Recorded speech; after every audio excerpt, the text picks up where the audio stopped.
welcome back to my video vlog. Ayan. Karon ano yan po ni set awangan no magsamok-samok na po sa inyo ha karon for this video kay mag-unboxing ta sa akong napalit nga 360-degree horizontal face tracking. Ayan. Mao ni siya guys. Ano ba to kung gigon? Ato. Horizontal rotation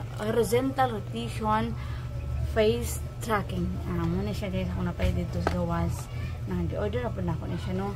So auto face tracking this gimbal. Ayan.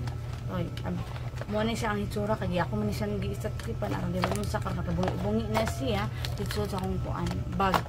So start na open natin on sa iyang una kung ano maabri kani ang butangan ng cellphone ang gunit dayon sunod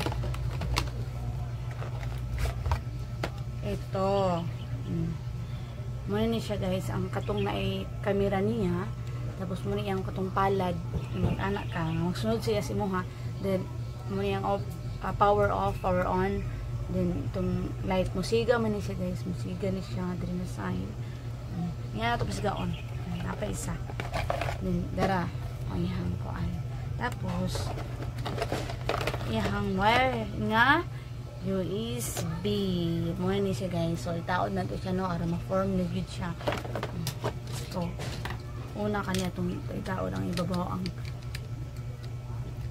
kuan ng ganitan ng cellphone na siya hugot na tapos pa niya siya maragbalisten siya ang kuan til-til niya ba ano na siya tuyo ko nandun hugot siya next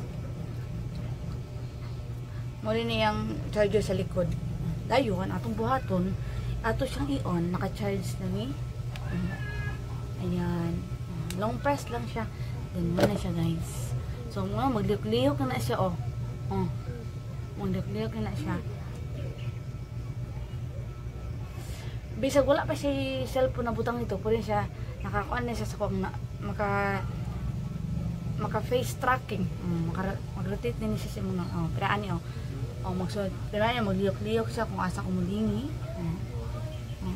magliyok-liyok siya okay guys pwede mo siyang katubang des camera hindi niya kaya dakpon dali siya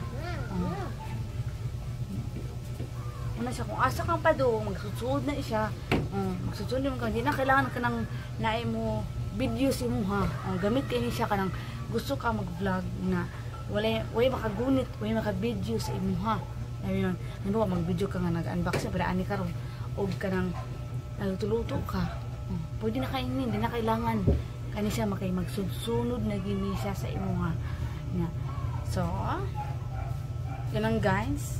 Thank you for watching.